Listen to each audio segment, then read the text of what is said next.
Hey guys, welcome back to another review, and today I am reviewing The Call of the Wild, starring Harrison Ford, Omar Sy, Carrie G, and Dan Stevens, and was directed by...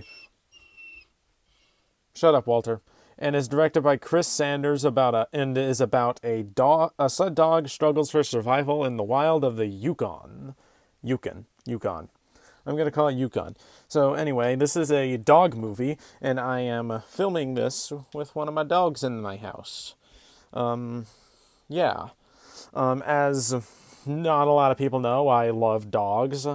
Here's a picture. Here's some pictures of my dogs. There's Max. That's my dog. That's my other dog, Shadow. And that's my other dog, Walter. The one in my room currently that's being highly annoying, by the way, Walter. Alright, anyway, long story short, I love dogs. So this movie was right up my alley.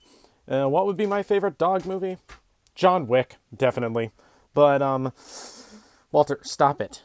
Stop it! Anyway, alright, let's actually talk about the movie itself. Well, with the setup that that the plot gives on IMDb, it kind of sounds like a dog version of The Revenant.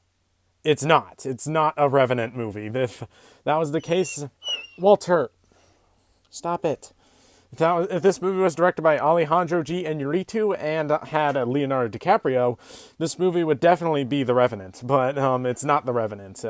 Even though with a plot setup like that, it sounds like a family-friendly version of The Revenant. Don't know why they need to do that. The Revenant was family-friendly enough. But... anyway, let's talk about the positives here. The positives are Harrison Ford. He rescues this movie. Like, he is really good in this movie. Well, one, it's Harrison Ford. He's going to be good in everything he's in. But he brings a lot to this movie. He was also my favorite character in the movie. I just wish he was in it more in the second half. In the first half. Walter, shut up. I'm gonna let Walter out. Walter, get out. Get out of my room. All right. Okay. So yeah, easily the best part of this movie is Harrison Ford.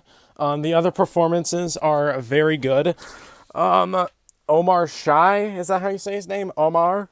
I'm going to say Omar Sy. He is really good in this movie. I'm pretty sure Dan Stevens played the villain. I'm pretty sure he did. He did good as the villain, if he did play the villain. Too lazy to look that up right now. And Chris Sanders directed two other movies I've seen. Lion King. No, not Lion King. How to Train Your Dragon and The Croods. And he also wrote the original Mulan, the story for Aladdin, and The Lion King. So he's a good writer. And as this movie goes, he's a good director. The shot setups are very well done. The cinematography is good. There's a great shot of the Aurora Borealis. Aurora Borealis. At this time of year, at this time of day, in this part of the country, localized entirely within your kitchen. Yes. All right.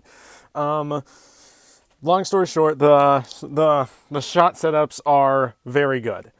Okay. What else to talk about to praise this movie for? Okay. All right. Let's talk about other things. Oh boy, this is not a perfect movie. In my opinion, it's just okay. Right smack dab in the middle. Let's see. One thing is for certain, the CGI is highly noticeable. The dog is CGI, which many people have pointed out the fact that it is CGI. And after watching the movie, I can't really say the CGI mixes well because it's fine, but it's not the CGI is bad, it's super distracting, and all the dogs are CGI, actually. And, basically every animal in this movie is CGI, and it's very noticeable. Especially when in the first act, because that's when you first see it, you're like, that dog is completely CGI. Walter! Yeah, the trash can! Sorry. But you could clearly tell the dog is CGI. And I was just thinking, the dog has cartoony movements and cartoony facial expressions. The dog acts basically like a human. He might as well talk. But, seriously, I think this movie would have worked better as an animation. Yeah, it probably would have worked better as an animation if they were trying to go from the more cartoony dog movements and facial expressions. It would have worked better if it were animated. And don't say Harrison Ford hasn't voice acted before. He has. In the Secret Life of Pets 2, I think it was. I know he's done something else. I can't place it at the top of my brain. But anyway, I think this movie would have been better if it was an animation, not live action, because there are a lot of tonal inconsistencies. There are some scenes that show. What are you eating? Get that out of your mouth. Sorry, Walter. Stop it. Sorry, my dog's eating wood. He. What was I talking about? Oh yeah, tonal inconsistencies.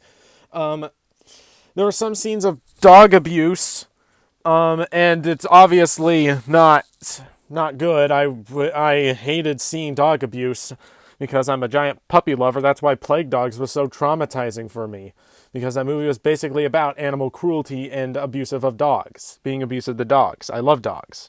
I never abused one in a billion years. Not even in a billion years. I just never abused one. But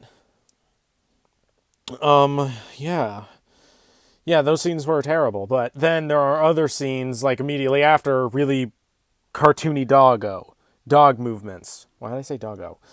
And it just didn't mix well. It didn't mix well with the live action, with the serious tone the movie kind of has.